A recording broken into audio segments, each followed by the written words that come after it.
Ladies and gentlemen, please welcome the moderator of the next session, Ellen Riley.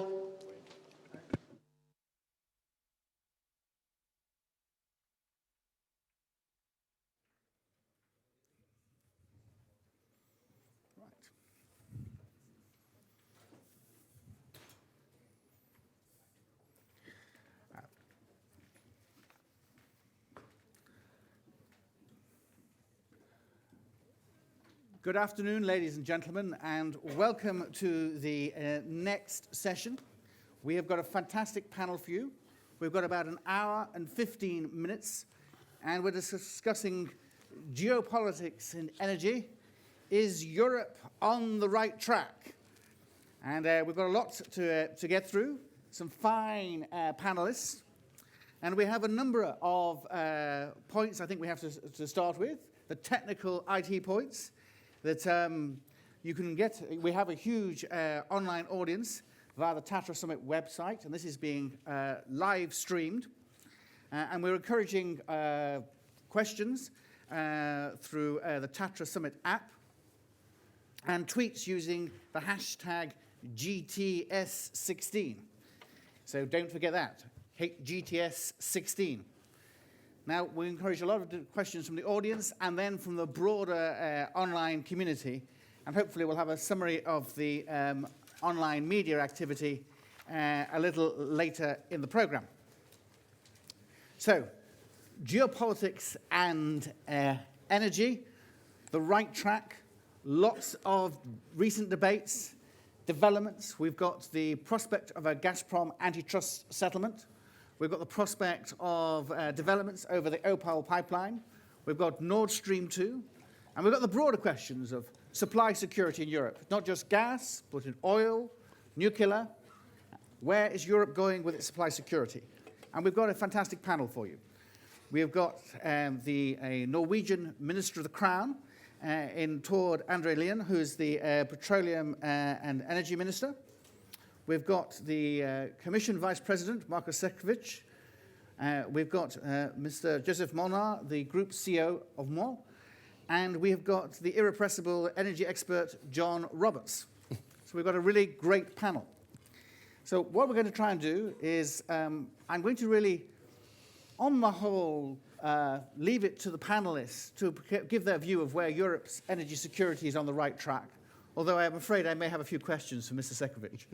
And I want to give the panelists a bit of time to talk, 5 or 10 minutes each, and then we're going to switch over to a little quickfire Q&A across the audience. And we want to try and keep this as interactive as possible.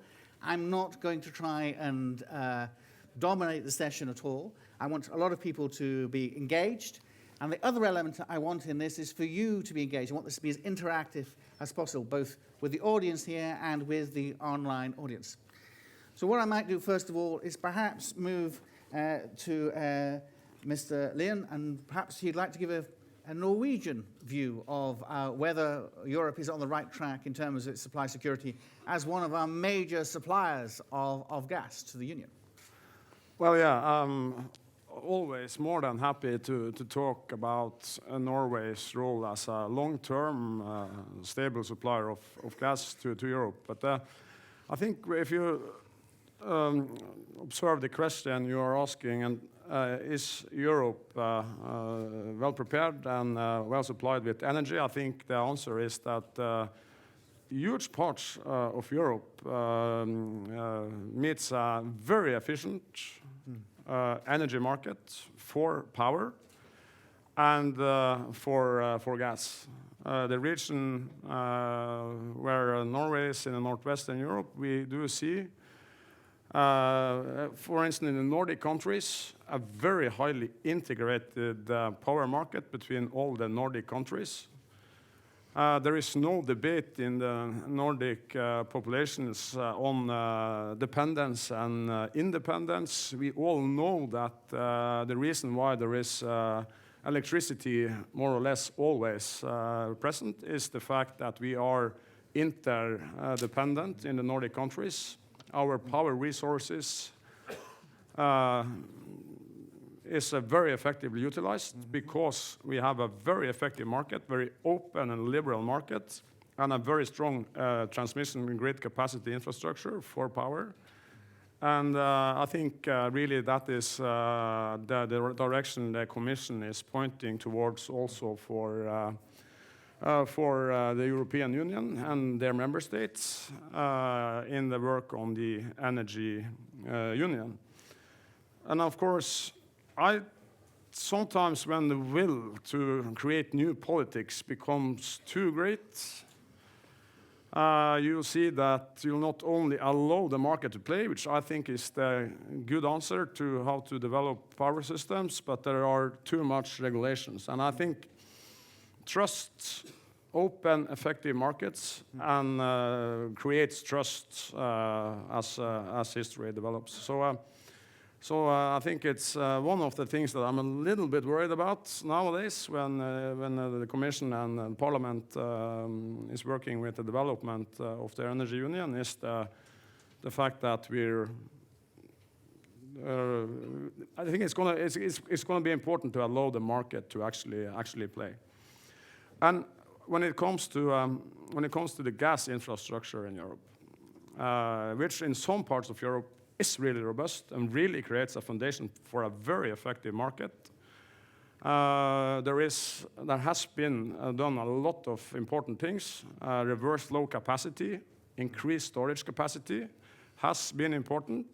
But of course, the huge, okay, we are used to competition. Norway has been competing for European Union gas customers for decades. From EU domestic production, from Russian production, and from production from the Arabic states. But what we see now is a huge increase in the LNG production globally. North America is very much on top of everybody's mind nowadays, but also the volumes being produced in Asia Pacific represents a huge opportunity for Europe. Europe already has the capacity to regasify huge volumes of gas. Approximately 2/3 of EU 28 gas consumption annually can be regasified. However, not all European Union member states has access to LNG capacity, either through owning and operating an own LNG regasifier or by pipeline to this kind of infrastructure. And of course, a lot of this LNG capacity, regasification capacity, is in the Iberian Peninsula. But of course, the gas from the Iberian Peninsula can't reach markets in southeastern Europe. So a lot of good things has been done on strengthening the capacity for transmission of gas in Europe. Really important for strengthening the security of supply, but more work has to be done also in the years ahead. And of course, a market needs rule of law, needs infrastructure, but of course a market also needs diversity of supply. And I think also, and I'm very happy that that also was the conclusion from the Commissioner, also needs diversity of demand. And I know Maros knows what I'm talking about. So. Yes. Well, thank you very much. I think that takes us neatly to the Commissioner. And I think one of the questions I think we have to ask is obviously yesterday, PGNiG, the Polish energy company, indicated that it was prepared to bring proceedings against the Commission and indeed the German regulator over the potential Opal decision. And a question I really have there is this going to cause the Commission some trouble? I mean, one of the questions that a lot of the energy law experts always questioned was why Opal had an exemption in the first place. If you look at Article 36 and its predecessor, Article 22, in the Directive 2003, both the exemption provisions were pretty clear that you had to enhance competition, add to supply, and enhance supply security. And the question of how a diversionary pipeline, taking gas diversionary from Ukraine into Nord Stream 1 and then into Germany, increasing the market power of Gazprom in the region, was in any way supposed to comply with Article 36. And the other question, I think, is Article 11. Why was there no Gazprom certification under Article 11? And the argument there, as I understand it, is this, that whilst the German government says, the regulator says, well, the Gazprom only has 40% of Opal, the test is decisive influence, which is taken from EU merger law, which is a realist test on the real situation in relation to the pipeline. And if you take the fact that Wintershall depends upon Gazprom for upstream access to upstream markets, and that owns the other 40%, and that Gazprom provides the supply, the argument is that under EU law, one would normally take the view that decisive influence is what Gazprom has over Opal as a result, and therefore there should be an Article 11 certification. So is the Commission in trouble here? Will Poland win in the EU courts? Over to you, Mr. Sekovic. Thank you very much. Before getting to your question, I just really would like to thank to all the colleagues on the podium that I'm very glad that they came. And I would say that we look at the air conditioning in the room as a special welcome to Gord, because we want him to feel like at home, that, you know, he's used to harsh Arctic conditions. We've been flying together to Sleipner, so I know what does it mean. And if you allow me, I will not avoid the question, I will answer to it, but I wouldn't like just to kind of narrow down all the discussion about energy security of Europe into one pipeline of 32 BCM, because I think what we need to really have a look at is what has been done over the last 20 months, things which we started with the Energy Union project, and where we announced what we are going to do. And of course, you have a lot of legal issues in there, and you have a lot of politics and a lot of efforts to diversify. If you look at the legal issues, we put on the table security of supply package, where we are making sure that in the future we would avoid the crises as we have in 2006 and 2009 by simply making sure that the countries will be working together, they will develop these regional emergency strategies. That we would accommodate better the LNG, that we would work on interconnection among our member states, and that we would have much more transparency if it comes to intergovernmental agreements. And I have high hopes that my compatriots who are now running the presidency will manage to complete the work on this file before the end of the year. Then, of course, we have to look what happened this year. I think we managed quite successfully to marry the energy and climate policy and present very clearly that for us energy efficiency is also the source of energy, actually the cleanest one and the cheapest one. And therefore, what we are currently working on is the jumbo package, which I hope will be presented late November, early December, where we are going to completely reform the way how we trade and how we produce and consume the energy in Europe. We are going to redesign the electricity market. We are going to bring new elements into the renewables directives, into the energy efficiency directive. We are going to make sure that ACER, the Agency for the Cooperation of European Regulators, would be better equipped to deal with these cross-border responsibilities, which are becoming so important. And I believe that this would really create the new situation on the ground. Talking about the pipelines and the interconnections and interconnectors. Here again, I think we really achieved a lot. I mean, if you look at our CASEC initiative, where the countries which always been a little bit cautious to cooperate with each other are now one of the most dynamic groups we have in the EU if it comes to the energy cooperation. We have priority list of the projects. We have new trust among the ministers, and it was their initiative to push this level of cooperation also into electricity and into renewables. And it's a little bit how this part of Europe is learning from Nordic-Baltic cooperation and from the positive results which have been there. The last Saturday I was in Rzeszów. The Visegrad 4 presidents invited me to debrief them, to inform them where we are, what's happening in the energy security field. And again, strong focus was on North-South cooperation. We discussed with Thor just a few minutes ago how he sees that new prospect of this Norwegian, Danish, Polish pipeline, and how, of course, this could become the part of North-South corridor and towards very pertinent suggestion that it should definitely be also part of this Nordic-Baltic interconnected gas market. So here a lot of things is happening, and why I'm mentioning all that, because all this is creating much better liquidity on the market for the gas coming from different directions. Norway is a very trusted partner, and I'm sure that they will play even more important role in the future. Southern Gas Corridor will bring Caspian gas to Europe by 2020. We really have a strong interest from LNG, be it overseas from United States, or be it the new possibilities we have in the EastMed, and I can continue. So therefore, I think that we have to look at the energy security in this whole context, and also we always have to bear in mind how much gas do we actually need in Europe. And I think we have pretty good estimates and assessment how much gas do we need. And I think it's quite important to assess these figures from the point of view, how much infrastructure do we need?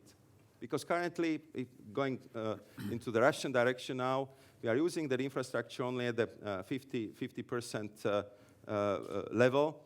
And therefore, our argument, which I believe will be actually reinforced by this Opal decision, is that we really don't need anything much more, because we would be risking then in the future that we will have the pipelines which could become stranded assets. And that's, I think, also one of the reasons why we have these different news, different discussions, and different elaborations on the necessity on the new infrastructure which is currently going on.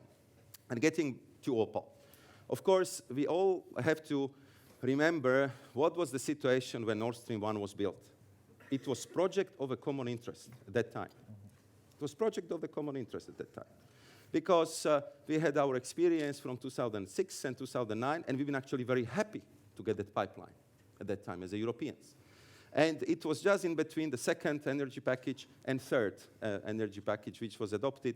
And then, of course, you know all these legal elements, as I listened to you extremely well. So then the decision was taken that there will be 100% exemption, and that actually Gazprom can use 100% of this pipeline, not like it is written in our papers, only 50%. They could use 100% of the pipeline if they would be ready to offer for gas release 3 BCM per year. They didn't do it. We can speculate why, but they didn't do it, and in that case, the second condition applied, and this was that only 50% of the pipeline could be used. Now we are in a situation where the German regulator, in accordance with the European law, asked us to change this exemption regime. They came with a proposal which would keep 50% of this pipeline for Gazprom, and that 50% should be regulated with a proposal of 4 plus 4%. And for us, this was not good enough. And of course, we've been looking what are our legal options in the Commission. We could not react, not act. What would happen in that case? The regime with the German regulator proposed would be automatically deemed adopted. We could refuse, but on very shaky legal grounds, which we are pretty sure would be challenged successfully in the court. Or we could propose better solution. And this is exactly what we did. And we proposed the solution which is now opening for the first time this pipeline to the third parties up to 20%. So for the first time, 20% of the pipeline would be open for the third parties. And just to describe what does it mean, it means that if it comes to the Czech Republic, 60% of Czech consumption could be now supplied by the third parties in the pipeline, which is for the first time. So we believe that under the circumstances, we adopted the best possible solution. And I have to add, there are arguments which I have seen in the press that this is directly to the detriment of Ukrainian gas transit route, to the Polish Yamal transit route. and we do not have the same conclusions. Why? First, both of these transit routes are for the European Union and for the European Commission top political priorities. Preservation of gas, transit route through Ukraine, also in a post-2019 period, is a top political priority. We have a unanimous decision on this from all EU member states, and I know that also our German friends are very much pushing for that to happen. So that's, I would say, very clear political reaction to this. Secondly, we studied as much as we could the situation on the market and the contracts. In these contracts, you have clear volumes, you have clear delivery points, which cannot be changed from one day into another. So I would say that before, I would say, this harsh criticism, it would be better to wait until this decision is finalized. It will be finalized today because it's extremely legalistic document which has 42 pages. It's better to read it because it's very, very technical. And what I believe you will see that we've been very much sticking to our principles of respecting the EU law, of respecting the principles, opening the markets, and opening this pipeline. And I believe that we will be also able to deliver on our other promises to make sure that Ukraine will remain the principal transit route in the future. Thank you. Thank you, Commissioner. Perhaps we can move on from that pipeline to the other pipelines and turn to John now to look at the Southern Corridor and Turkish Stream. Well, my thanks to the organisers of the Tatra Summit for inviting me. I'm going to try to talk about one part of a set of subjects that might be considered conventional, and then to introduce a somewhat unconventional approach. Conventionally, what do we have? We have a project underway, Southern Gas Corridor, roughly at current prices, $38 billion worth of project, that had the decisions not been taken in December 2013, quite possibly would not be taken today because of the changing price environment. This has major implications. There is no question but that the Southern Gas Corridor will be built, and it will be built to the original specifications, more or less. No significant change. But there is a big problem. While the first element of filling that pipeline is assured, namely 10 BCM to come to Europe from the Shah Deniz gas field and another 6 BCM to go to Turkey, this is a system intended to carry twice that amount. And we do not know anymore where that other 16 or so BCM will come from. There's a quantum change. If you've been talking about this in 2013, when there was a general assumption there will be a next wave of Azerbaijani gas production. We will see companies like Total develop the offshore Absheron field. We will see companies like BP perhaps moving to develop a layer of deep-level gas under the Azeri-Cheragudeshli oil field.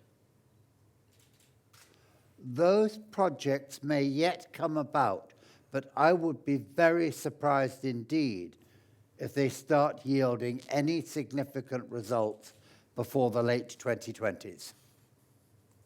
The investment climate simply does not justify rapid development. So we have a pipeline system that is not quite half empty because the extra compression hasn't been put in place, but potentially half empty. But I think we're going to see who's going to fill that. Gazprom is pressing ahead with constructing its Turkish Stream system. 2 lines across the Black Sea. One will basically serve to replace gas coming through Ukraine Moldova, Bulgaria, and Romania, to Turkey. The other, well, a little bit will go locally in the Balkans, a bit more for extra supply to Turkey, perhaps. But the size is too big to go for those markets alone. They're going to be left with very, very roughly 10 or 12 BCM over. And where is that line going to end? It's not going to end just simply on the coast of Turkey. It's going to end on the point at the Greek border with Turkey where the two parts of the southern gas corridor meet, the TANAP and TAP pipelines. I would expect that a couple of years down the road, Gazprom will seek to use the TAP line, the Trans-Adriatic pipeline, across Greece, across Albania to Italy, to carry its gas to Europe, using the fact that the second half of TAP is open access, and therefore, if they put in a bid for an open season, they can't be turned down, and they are likely to be the only prospective supplier. But you've still got something like 1,800 kilometers of pipeline across Turkey that would then be only half filled, because any gas going into it would not be able to get any further, because Russian gas would have taken it up. Well, I think we may be seeing something happening there as well. If you talk, as I've been doing recently, to Iranian officials, their priorities are very simple with gas. Number one priority, overwhelmingly, use it to bolster oil production and to substitute for oil on the domestic market. Number two, serve regional markets. If you'd asked them a year ago, did this really include Turkey? No. And indeed, there are some Iranian officials who say, well, maybe we'll serve Turkey, but by LNG somewhere down the line. But there is an element now in the National Iranian Gas Company that is very seriously looking at putting gas into the Turkish market by means of TANAP. And it should be said that the economics of TANAP in and of itself are not terribly good. They would welcome gas from whatever source they can get to improve the commerciality of operating the line. So I think you're going to see Russia and Iran play a much greater role than Azerbaijan in the next stage of filling the southern gas corridor. And this, of course, goes back to a concept, in a sense, developed in happier times in the early 2000s when the EU was looking for a whole arc of suppliers to enter, but which got compressed to one supplier, Azerbaijan, in recent years. Now, I said that I would talk about something conventional, and that was conventional. But I'm a little worried about something else. Is there actually a future for gas in Europe? Are we actually barking up the wrong tree completely? If you look at gas supply, we've got plenty of it coming in. The Russians are at record levels of supply to Europe already, competing on price. That is the one thing that is most striking and gives hope for there to be a growing gas market in future. But that's a hope. What's actually happening out there? Incremental electricity production in Europe. Where is it coming from? In 2016, it is entirely coming from a combination of nuclear, hydro, solar, and wind. And next year, 2017, the incremental increase is likely to come entirely from solar and wind alone. Now, these are actually tiny amounts. Last year's increase was only 127 gigawatts. By comparison with 13,000 in installed capacity. It's massive. It's tiny. But it's that amount that tips the market, that prevents there being new investment in gas. So I am not at all sure what the future for gas is, because we forget something. Consumers are not institutions. They act according to a variety of impulses, and by and large in Europe, we have consumers who simply argue or behave as if gas was simply another fossil fuel and by definition bad.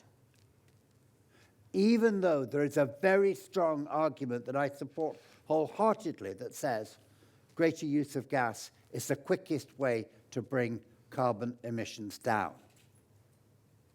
So we have a paradox. I think we may actually skip what the IEA once called a golden age of gas, a move to a very nasty medium-term German model of energy development. Large-scale spending and subsidies of renewables with coal as a backup and increasing carbon pollution in at least the short term. Well, I hope that's not true, but I have a horrible fear it might be. Thank you for that very gloomy view on the future of natural gas. And I hope the concept of the whole of Europe going down the German strategy of wind, coal as an energy solution is avoided. Now, let us turn to Mr. Molnar, the group CEO of MOL. MOL is the largest private company in the region. It has done an enormous amount of practical work on energy security, putting in interconnectors and other facilities to ensure the supply security of the entire region. And perhaps you would like to give some observations on your experience of that more practical approach to supply security.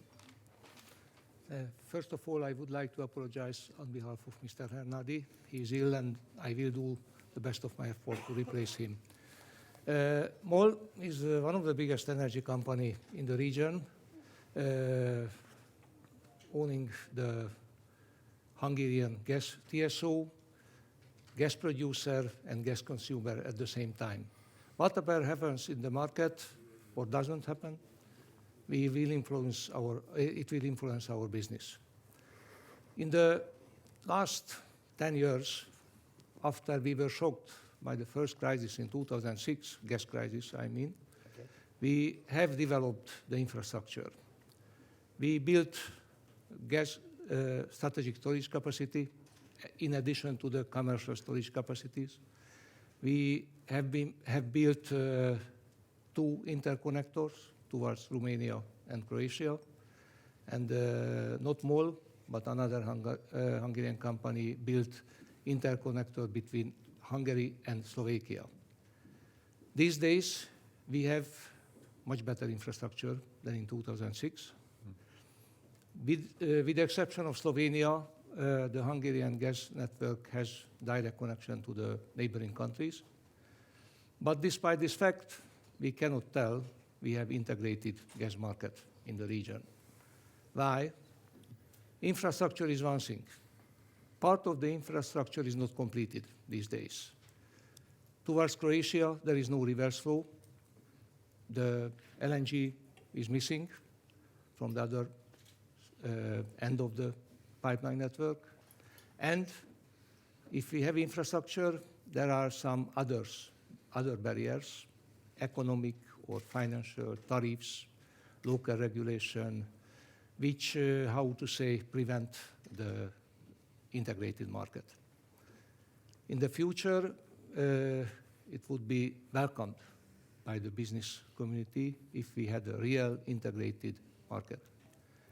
Based on our experience, in which we were the part of the big Nabucco project, and based on the interconnectors, we prefer to use the existing network, because the existing network has enough surplus capacity.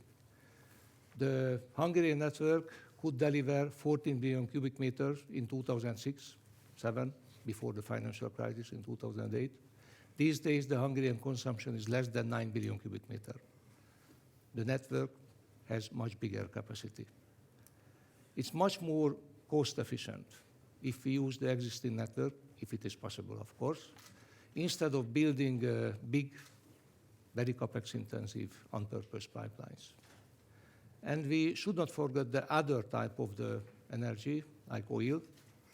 We made a huge investment into the oil pipeline, and these days, how both the Hungarian and Slovakian refineries is able to get crude oil, 100% of their demand, either from Russia, either from the Adriatic Sea. We think if the committed work will be completed in Central Eastern Europe, we will have an infrastructure. If we could solve the problem of the regulation tariffs, we will have a good chance to have an integrated market. But according to our opinion, the electricity will be a bigger challenge in the next 5 years than the gas itself in Central Eastern Europe. Thank you very much. Well, thank you very much. That's excellent. Thank you. Now, I'd like to actually move rapidly to the audience. I'm looking for questions, and I see a question over here from a distinguished gentleman. Perhaps you could get a microphone to him. Sure. Thanks, Alan. My name's Matt Bryza. I'm also at the Atlantic Council with John, and was struck by, John, your comment about the... I live in Turkey, by the way, and spent years and years working on the Southern Corridor and before that. So 1998, 1999, some of us in the U.S. government were worried when the Blue Stream pipeline popped up, as what appeared to be a clear attempt by Gazprom and Russia to block the emerging East-West corridor, and it worked. It spooked away the Turkmenistanis. They had problems with Azerbaijan as well. We never got the Trans-Caspian link. But what John's talking about today, the bringing together Turkish Stream at the very node where TANAP and TAP come together, strikes me as something that should really alarm us. But I just wonder, especially for you, Mr. Vice President, how much alarm is this causing? How much does it just seem like an economically motivated project that may or may not make sense? Or is that a debate that still needs to happen? Thank you. No, I think it's of course, very, very good, very legitimate question. Concerning the southern gas corridor, I still believe that it's a very important project because this corridor is becoming, and for sure will become, a strategic asset, which will be very important for Europe. We'll see what will be the future. I think the analysis of the professor was quite intriguing, but also he's already highlighting how this pipeline can be used and even branch out. So it's a strategic asset in the region which is very rich with the hydrocarbons, and which clearly would become as a very important diversification line for Europe. So that's, I think, very important to say, and we are following, of course, this development very, very closely, and I think that once this pipeline is used, one is put in the operation and it's done on time, we'll see again how this, I would say, local energy geopolitics will change, because it's something else when you see the pipeline on the map, and it's something else when you see how is it used and what kind of new opportunities are being built. Then, of course, if it comes to the streams discussion, here I'm very careful because we have Turkish Stream on, off, on, one pipeline, two pipeline, we have South Stream, we have North Stream, we have all these things. So I think it's, of course, very important to look at it, to try to understand the thinking behind, the logic behind all these proposals. And what I think is happening, and what also the professor mentioned, is that we see increased competition not only on the global markets, but especially in the European market in the supplying of the gas. And I think, to be quite honest, that's good for Europe. Because very often we've been in a situation where not the price developments, but long-term contracts, different kind of deals with a bit of a political coloring, different kind of influence, been negotiating, and we are slowly overcoming that situation. And I hope that this will definitely help us to also overcome the fact, which is investigated by my colleague Margaret Vestager, that what are the reasons that the Central and Eastern Europe actually was paying between 16 to 20% more for gas over the recent years. Of course, one reason was that we are not that liquid, not that well interconnected, and this is what we are trying, of course, to fix and make sure that we have much more better responsive systems as we had before. And I think also Mr. Molnar just described that how quickly we are actually building up that infrastructure. And second reason was that we had the contracts where there was a dominant position of the dominant supplier, Gazprom, very well reflected, and this is what we are correcting right now. But coming back to your original question, I think what's happening, I would say, in all major companies, including Gazprom, they are realizing what's happening in the world with Paris Agreement, what's happening in Europe, with Energy Union, with all the, I would say, energy efficiency and renewables drive. And what we see is now such increased competition, increased fight for the market share of very lucrative European market. I think what we see is that all that development plans, if it comes to the Far East, China, and so on and so forth, they, under the current price situation, I mean, I think it will take much longer.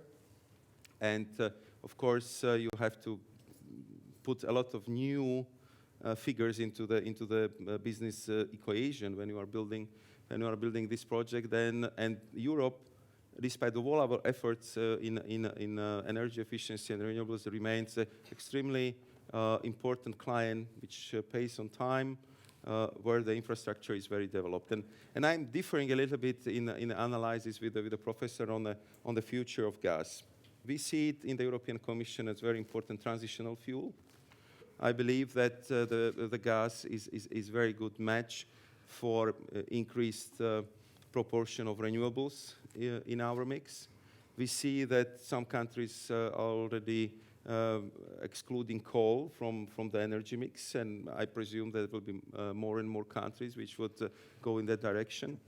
We expect that the gas would be used more in transport, in maritime shipping, and in different new technologies. So our assessment is, and I think here we are quite close to the International Energy Agency, that we would use more or less the same volume of gas in 2030 as we are using today, between 380 to 440, 450 BCM. So that's the figures with which we are working.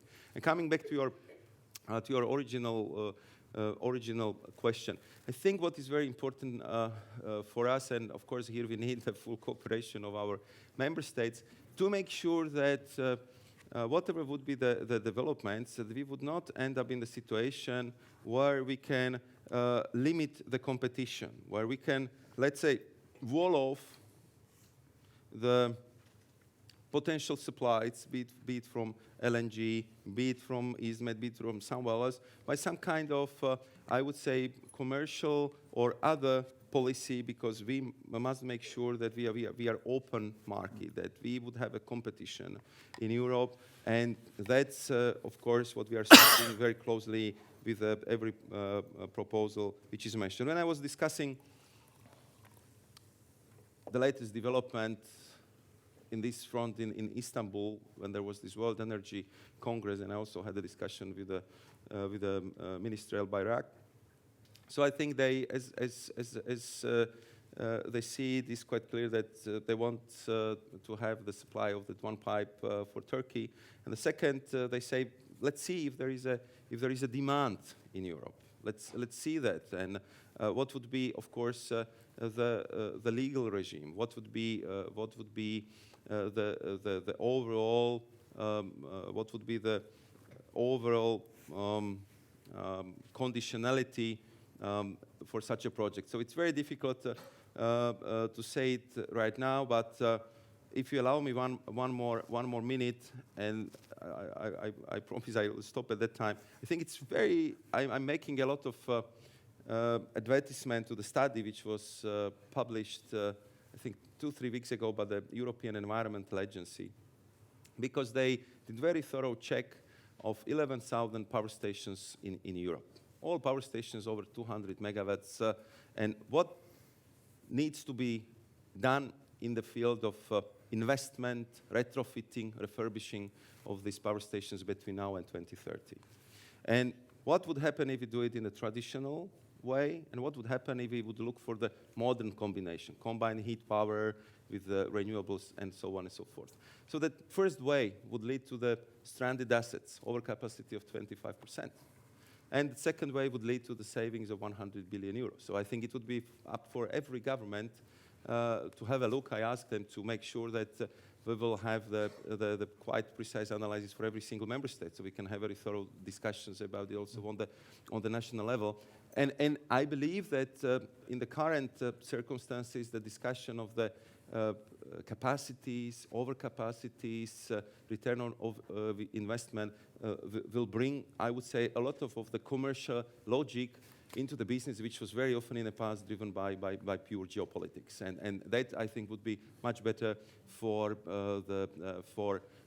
Europe, I would say, for economic development, and that would really transform gas into the global commodity, where, of course, we have concern about the price, but we do not have such a fear about politics being mingled with it.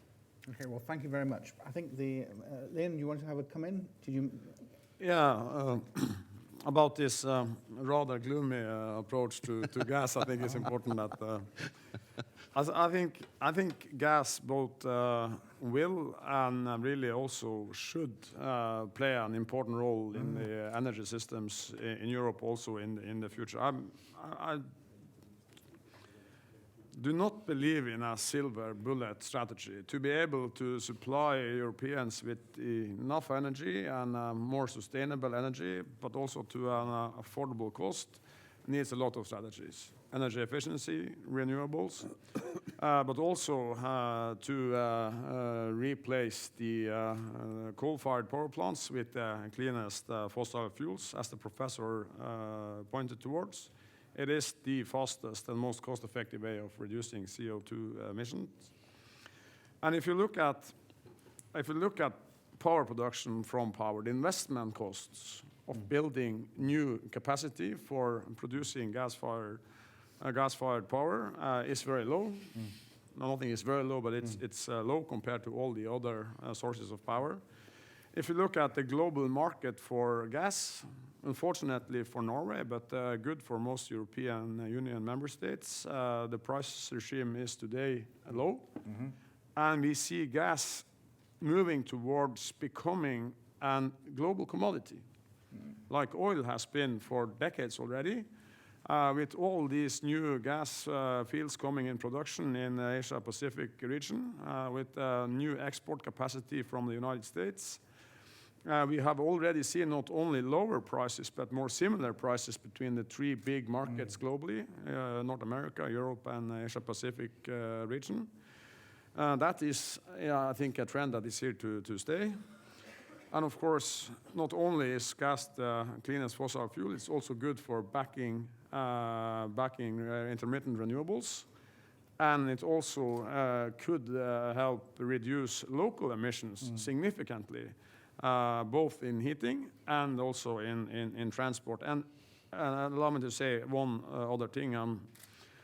I'm luckily not a member of the foreign service, but the energy civil service in Norway. And let's face it, Europe cannot afford to follow the German example. Very high cost for Germans, and hardly any reductions in CO2 emissions. So there's a huge cost for the German population to hardly any gain in the other end. And basically, it is disrupting the power systems in the neighboring countries as well. Can I actually ask, I'm going to abuse my privilege of moderator here, but I wanted to ask a follow-up question to both of you, really, and it's about the, with low gas prices, is it much more possible to amend the emissions trading scheme? Because you only need, presumably, a relatively more slightly increased carbon price, at which then you start pushing coal substantially out of the system and expanding the size of the gas market. I'm just wondering, is there an opportunity with what look like sustained low gas prices to actually do this? I think the ETS is a European invention. We all know that technically it works perfectly. I went to see to the Leipzig Stock Exchange when you see how everything works well. But of course, with the price between 4 and 5 euros per ton, it definitely doesn't deliver the results, the innovation, pushing out the carbon-intensive fuels. So therefore, what we did was we introduced so-called market stability reserve, which means that in a year's time, we are going to remove from the market 800 million permits, and I believe that it will restart the market mechanism to work better. But we believe that after 2021, this new proposal which we made the last year, and which is already respecting the greenhouse gas reduction targets which we all committed to in Paris, means actually it's 43% of the greenhouse gas emission which must be achieved through the ETS. It's quite important goal. And I can tell you, when I talk to energy-intensive industry, they're pretty concerned how they are going to manage, what would be the consequences for them. So we believe that this system would work much better than now and will bring much more realistic price, which would comprise the necessary externalities into the price. And on top of it, I would say I also hope that China, as they told us, they would introduce their own emission trading system. I was in Quebec, in Ontario, where they have own cap and trade. Some of the American states, under the name of RGGI, they are doing something similar. South Korea have their own ETS. So I believe that what we should start thinking, and I know that it will not be easy task, how we can link these different ETSs together to try to create what should be the world carbon pricing system, because that would be, I think, the way which would really make this global effort to reduce greenhouse gas emission very, very precise, very material. Very often I'm getting the question why we cannot introduce the floor in the ETS, the price floor, or we cannot do something like Norway did, because Thor was explaining me on the Sleipner when he was showing me, so this is our carbon capture and storage pipe, the green one, which is pushing the CO2 under the seabed. But you have quite high, I think you told me 50 euros per ton carbon tax, and that's the level of technologies which we have today, that you have to have quite big, I would say, carbon tax on top of the ETS to actually deliver the result. So why we cannot do it just across the Europe?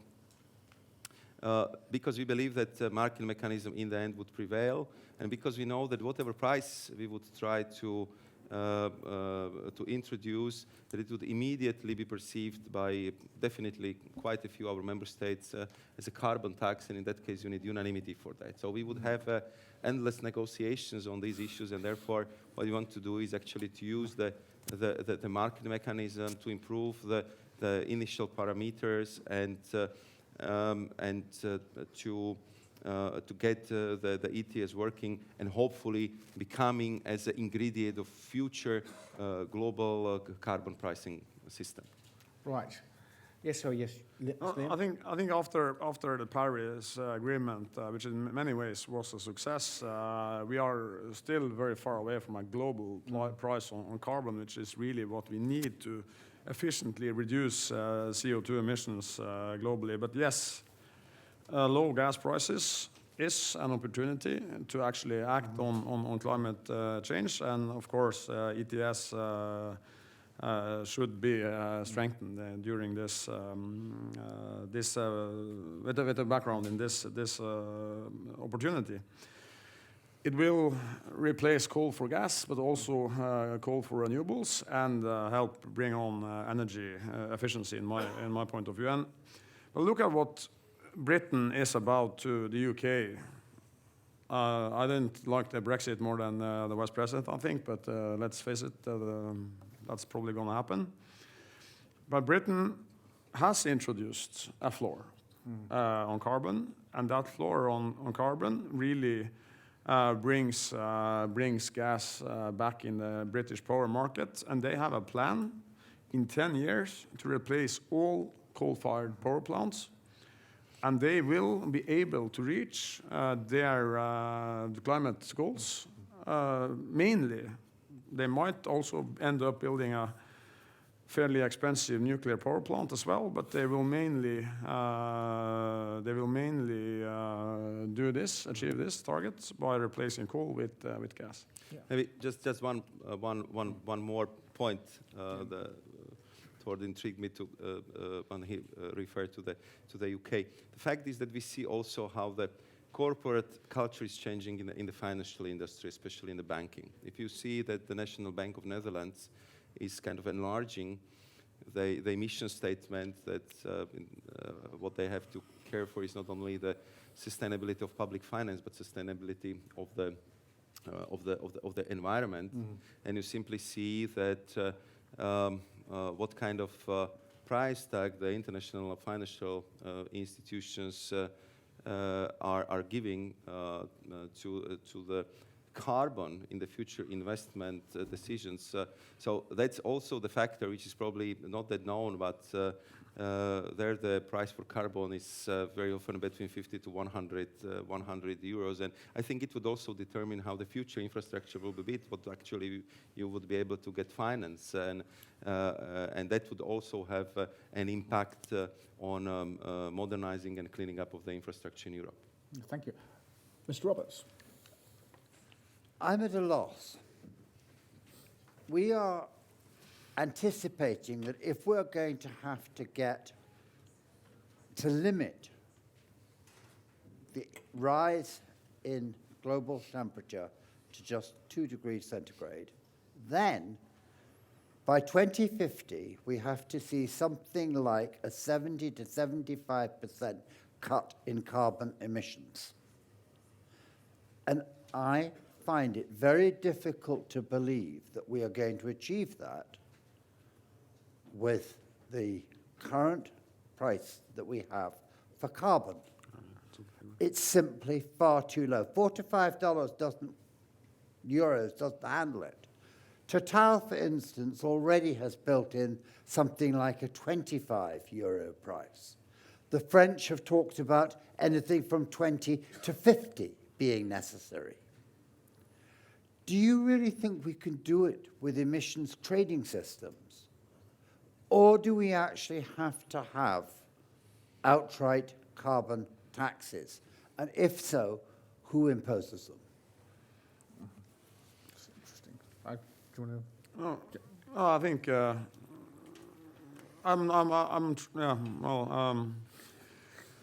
I think I'm probably the ambassador is probably already gonna.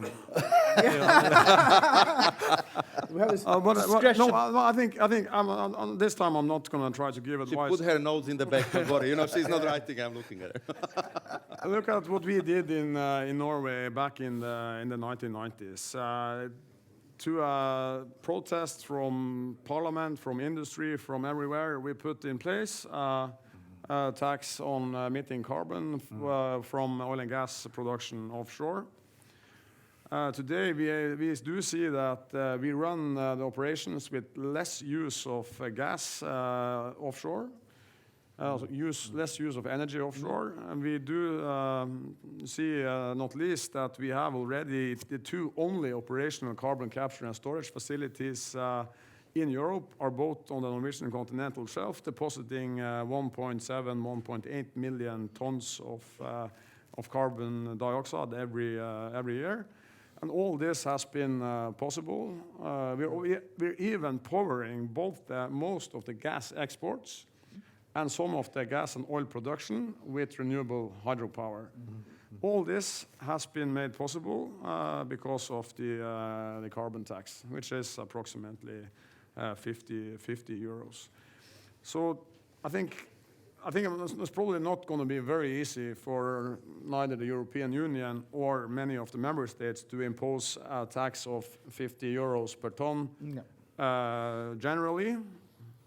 But I'm sure that it could be an efficient way of reducing CO2 emissions, and maybe it's a good idea to start with some sectors, perhaps.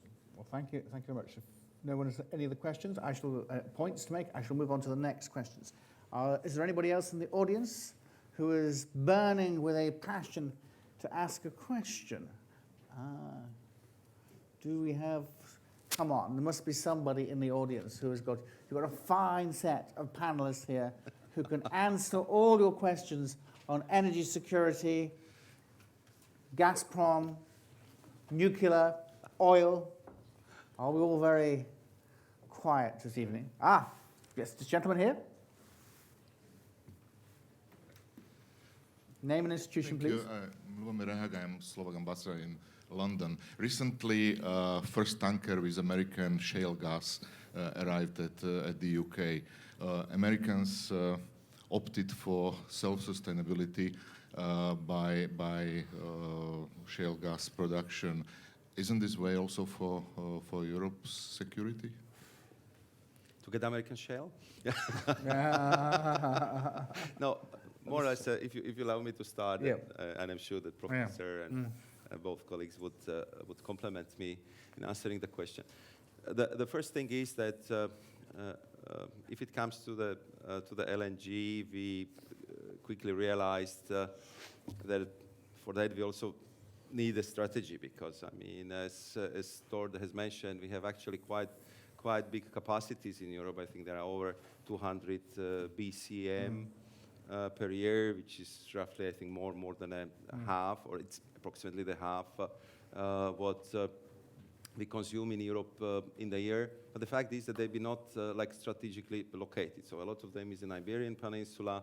And we see what kind of difference to the price the LNG made in Lithuania, in the Svinoujsce, and what kind of new opportunities are opening also for Greece, Italy, in these new gas fields around Cyprus in East Med. And I believe that once we have the LNG in Krk, and I just wanted to reassure our Hungarian friend that we are getting all the assurances from Croatians that this floating LNG terminal will start operating in 2 years, and for sure there will be a reverse flow from Croatia to Hungary. That's a condition for this interconnector, and it will be built. So we simply want to demonstrate that we are able to interconnect the LNG terminals much better than before, and that the LNG suppliers could really compete on the European market. And the competition is rather tough. I'm sure that Tord can bring you some concrete numbers. I will just mention one, that in the next couple of years, before the end of the decade, we expect that there will be 50% plus of the LNG on the global market. So that's quite a significant number. That Australia is already becoming #1 exporter. It seems that the United States could become even stronger exporter. So there is already this pipeline versus LNG competition going on. And if it's a solution for Europe, I think you need to have a geology for that. As far as we know, we had some tests in the UK, we had some tests in Poland. I heard that Ukraine have some promising geological preconditions for that. But then you have also to have public support for these policies, and this is definitely not the case in Europe. I think even in the UK, I think in Midlands, where the prospects are quite positive, as I heard, there's clearly strong worry from the local population what this would do to their houses, what will happen with the water table, what will happen with the overall environment. I was in Groningen. It's a big gas field in Netherlands where they have to reduce every year the gas extraction because of the small earthquake you have there, and you have to mobilize the whole population in the region, actually pushing the government and the company in a tough manner to reduce the gas extraction because people are worried about the property, about the future of the region. So the situation is that I honestly think that even with our strong